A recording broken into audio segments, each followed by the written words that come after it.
Tengo la absoluta seguridad de que el asunto del señor Valdemar, tan sorprendente, debe haber provocado muchas controversias.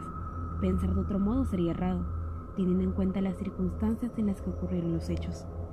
Los involucrados trataron de mantener oculto el suceso a la opinión pública, esperando que transcurra un tiempo prudencial o que se realice una investigación formal. Como resultado, se difundieron innumerables relatos exagerados y desvirtuados, faltos de verdad, y esto en consecuencia dio crédito a falsedades y calumnias, lo que acarreó la pérdida de la confianza pública. Considero necesario dejar bien claro cómo acontecieron las cosas hasta el punto en que soy capaz de comprenderlas. En forma resumida, esta es mi versión. Hará quizá 3 años que me he dedicado con entusiasmo al estudio de los fenómenos del mesmerismo, conocido también con el nombre del magnetismo animal. Hace aproximadamente 9 meses se me vino a la mente la idea de que todos los experimentos que se habían realizado hasta ese momento eran interesantísimos, pero que aún había algo que faltaba por hacer. Ningún paciente había sido magnetizado ni in articulo mortis. Habría que demostrar si en ese estado el sujeto de experimentación era sensible a la influencia magnética. En segundo lugar, luego de verificado lo primero, se tendría que observar si la sensibilidad aumentaba o disminuía por encontrarse en ese estado. Y por último, determinar hasta cuándo se podía detenerse la muerte mediante pases magnéticos. Entre otras muchas cosas, eran estos los aspectos que más despertaban mi curiosidad, pues los consideraba de la mayor importancia por las posibles consecuencias que podrían acarrear. Luego de llegar a esta conclusión, traje a la mente a todos los parientes o amigos para ver en quién podría yo comprobar mis teorías. Por fin, recordé a mi amigo Ernesto Valdemar, autor de las traducciones polacas de Wallenstein y de Garantúa, y muy conspicuo compilador de la biblioteca forensica, Harlem, N.Y. Siempre había sido el lugar de residencia del señor Valdemar desde el año 1839. Era notable por su marcada delgadez, y sus extremidades inferiores se parecían a las de John Randolph, y era también notoria la blancura de sus cabellos, que impresionaban con su parecido a una peluca. Poseía un temperamento inquieto y nervioso, lo que le hacía parecer un buen paciente para los experimentos científicos.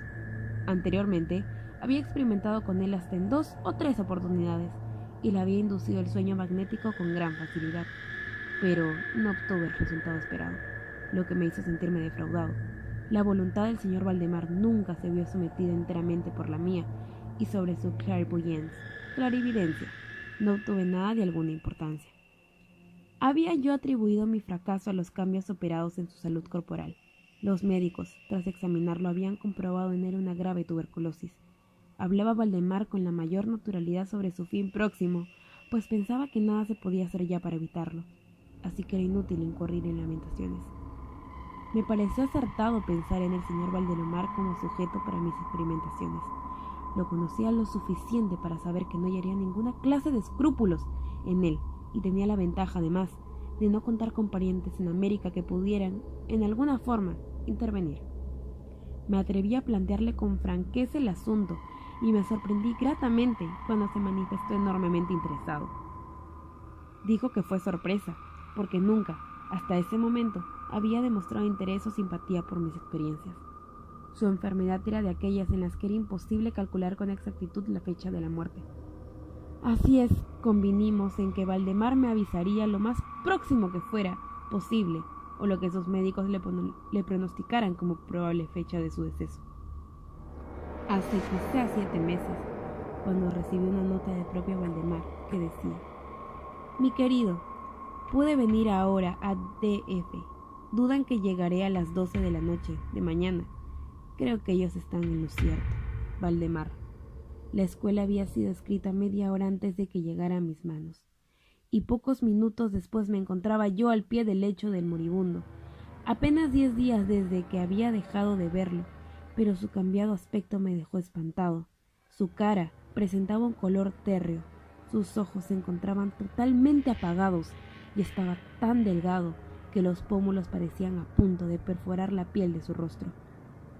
Su pulso era apenas perceptible y casi se ahogaba por la expectoración. Sin embargo, sus facultades mentales se hallaban intactas. Hablaba con claridad y tomaba algunos calmantes sin auxilio de nadie. Al momento de ingresar a su habitación, La hallé tomando notas en un cuaderno. Varias almohadas le ayudaban a incorporar el cuerpo en la cama. Los médicos D y F se encontraban a su lado. Luego de saludar al señor Valdemar, llamé afuera a los dos galenos y les pedí un informe detallado del estado del paciente. Se me informó de la inutilidad desde hacía 8 meses del pulmón izquierdo. Por su parte, el derecho superior se encontraba totalmente osificado, mientras que el lóbulo inferior era solo una masa de tubérculos purulentos. Existían varias perforaciones extensivas. El proceso de osificación había avanzado con celeridad. Además de la tisis, se sospechaba que tenía un aneurisma en la aorta. En la opinión de ambos médicos, el señor Valdemar fallecería alrededor de la medianoche del día siguiente, domingo. Eran aún las 7 de la noche del sábado. Al despedirse los galenos de su paciente, lo hicieron definitivamente, pues no pensaban verlo otra vez con vida. Pero yo les rogué que vinieran a visitarlo a las 10 de la noche próxima. Apenas se marcharon, hablé con tranquilidad con el señor Valdemar acerca de su próxima muerte, así como de nuestro proyecto. Se mostró ansioso y decidido a llevar a cabo el experimento proyectado. Con la mejor voluntad, me apremió para que lo iniciara de inmediato. Se encontraba en la habitación, dispuestos a ayudarle, un criado y una sirvienta, pero no me atreví a comprometerme en un asunto tan difícil y de aquella índole, contando solamente con el testimonio de aquellas personas, en caso de sobrevenir alguna complicación o algún suceso repentino. Tomé la decisión de aplazar el proyecto hasta las 8 de la noche siguiente, hora en que pude contar con un estudiante de medicina de quien conocía y con el que me unía cierta amistad, el señor Teodoro L., cuya presencia me estimuló y me sacó de apuros. Mi primera intención fue la de esperar a los médicos, pero 2 cosas me hicieron cambiar de opinión. La primera, los ruegos surgidos de Valdemar, y la segunda, la certeza que ya no se podía esperar más, pues el moribundo pronto se convertiría en cadáver. El señor L. tuvo la gentileza de ir tomando notas de todo cuando fuese ocurriendo, y gracias a ello puedo ahora relatar con gran éxito lo sucedido, copiando al pie de la letra o resumiendo el texto. Serían aproximadamente las 8 de la noche cuando cogí la mano del señor Valdemar y le solicité que manifestase en voz alta al señor L. su deseo, que yo realizara en su persona el experimento de magnetización, en ese momento crucial y definitivo de su vida. Con voz débil, pero perfectamente clara, declaró: «Sí, deseo ser magnetizado», agregando de inmediato: «Temo que usted ha esperado demasiado y sea muy tarde». Mientras hablaba, yo estaba dando sobre él los pases más importantes para alcanzar dominio sobre su persona. Con la mano extendida, realicé un pase lateral de parte a parte de su cabeza, pero aunque yo había ejercitado todo mi poder, no noté ningún efecto hasta las 10 de la noche, hora en que llegaron los médicos D y F, de acuerdo con nuestro convenio. Relaté brevemente lo que había hecho hasta ese momento, poniéndolos al corriente de lo que me proponía hacer, y como ellos no expresaron ninguna objeción, ya que el paciente se encontraba en agonía, proseguí sin vacilar haciendo nuevos pases, cambiando los pases laterales por otros hacia abajo, mirando en todo momento los ojos del moribundo. Durante este lapso, el pulso del señor Valdemar era casi imperceptible y su respiración se hacía estertórea y con intervalos de casi medio minuto. Ese estado se mantuvo sin alteración por espacio de 15 minutos. Al final de ese tiempo, el moribundo lanzó un suspiro muy hondo y cesó su respiración estertorosa, es decir, no pudo escucharse ya el estertor. Sus miembros se encontraban como con la frialdad del hielo. A las 11:05 me percaté que habían en él signos indudables de influencia magnética. Sus ojos vidriosos dejaron de girar y se pudo observar en ellos la inconfundible expresión de desasosiego interno propia de los sonámbulos. Mediante una corta serie de rápidos pases laterales, hice que sus párpados temblaran, como si se hubiese quedado dormido, y con otros los hice cerrar. No me hallaba satisfecho con lo obtenido, y continué más enérgicamente con mis manipulaciones, poniendo toda mi voluntad en el esfuerzo hasta que logré que sus extremidades se pusieran rígidas en cómoda postura, como me pareció. Sus piernas estaban completamente estiradas, al igual que los brazos, descansando a lo largo del cuerpo, a la altura de los riñones. La cabeza estaba ligeramente levantada. Sería la medianoche cuando concluí todo esto, y pedí a los doctores presentes que examinaran al señor Valdemar. Efectuaron varias pruebas y tuvieron que reconocer que se encontraba ante un caso extraordinario en que el paciente se hallaba en perfecto estado de trance magnético. La curiosidad de ambos galenos era muy viva y el doctor D decidió no separarse del paciente en toda noche. El doctor F nos comunicó su intención de volver a primera hora del día siguiente. El señor L y los criados permanecieron en la habitación toda la noche. El señor Valdemar estuvo tranquilo hasta las 3 de la madrugada. Lo ausculté y lo encontré en el mismo estado y en la misma posición. Su pulso era muy débil, casi imperceptible, la respiración leve. Solo era posible detectarla colocando un espejo en su boca. Los ojos permanecían cerrados en forma natural y los brazos y piernas fríos y rígidos como hechos de hielo. A pesar de todo esto, su aspecto general no era el de un hombre muerto. Muy cerca de él, hice un gran esfuerzo para que su brazo derecho siguiera los movimientos del mío, de un lado a otro de su persona. Anteriormente, en otras ocasiones, con el mismo señor Valdemar como paciente, no había conseguido ningún éxito y no pensaba lograrlo ahora, pero ante mi total sorpresa, su brazo siguió con docilidad los movimientos del mío. Me animé a preguntarle: «Señor Valdemar, ¿se encuentra usted dormido?». Le costó trabajo responderme.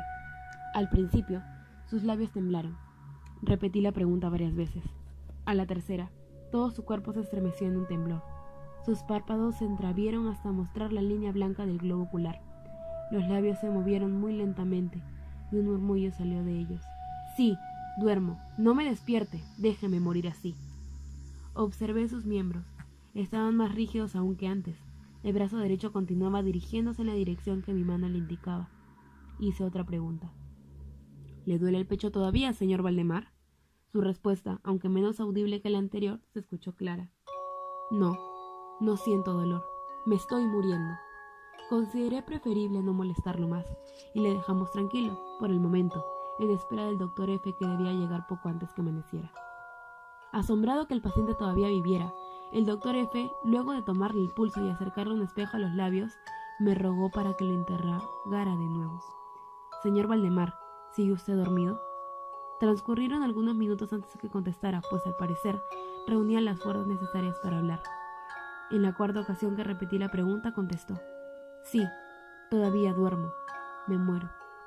Los médicos opinaron que era mejor dejarlo tranquilo, porque el deceso no tardaría sino unos pocos minutos. Sin hacerles mucho caso, me disponía a seguir interrogando al paciente repitiendo la pregunta anterior. En tal momento se produjo un visible cambio en el magnetizado. Su rostro se puso horrible. Sus ojos giraron en sus cuencas lentamente. Las pupilas se escondieron arriba. La piel tomó un color cadavérico, pareciendo más un papel blanco antes que el color de pergamino que mostraba hace unos pocos momentos, y las manchas céticas que habían en sus mejillas se disiparon súbitamente. Digo así porque fue tan rápida la desaparición que me dio la impresión de una vela que se apaga al de un soplo. El labio superior, que cubría por entero los dientes, se recogió y se retorció, y la mandíbula inferior cayó dejando la boca abierta por completo, y a la vista la lengua hinchada y negruzca. Todos, espantados por su aspecto, retrocedimos y nos alejamos del lecho. Es de suponer que otras personas estén habituadas a los cambios que produce la muerte, pero esta transformación fue tan fuera de lo común que nos aterró a todos. El señor Valdemar no mostraba ya ningún signo de vitalidad. Llegamos a la conclusión de que se hallaba totalmente muerto, y nos alejábamos para permitir que los criados se preocupasen de su amortajarlo, cuando observamos un fuerte movimiento vibratorio de su lengua. Tuvo una duración de casi un minuto.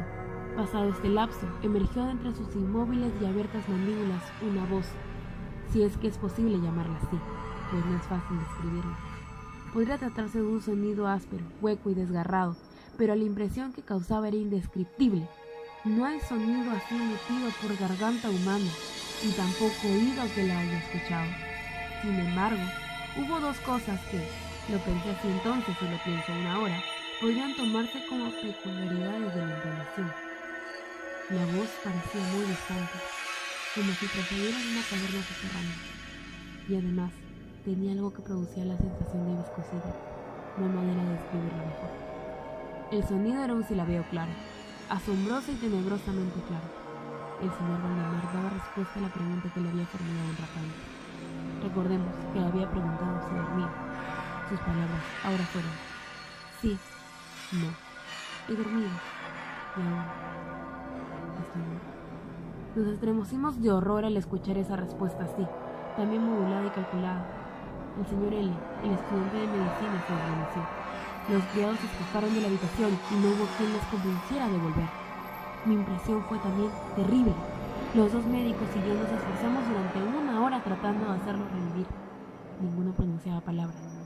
Cuando el estudiante de medicina volvió en sí, nos ayudó a examinar al señor Valdemar.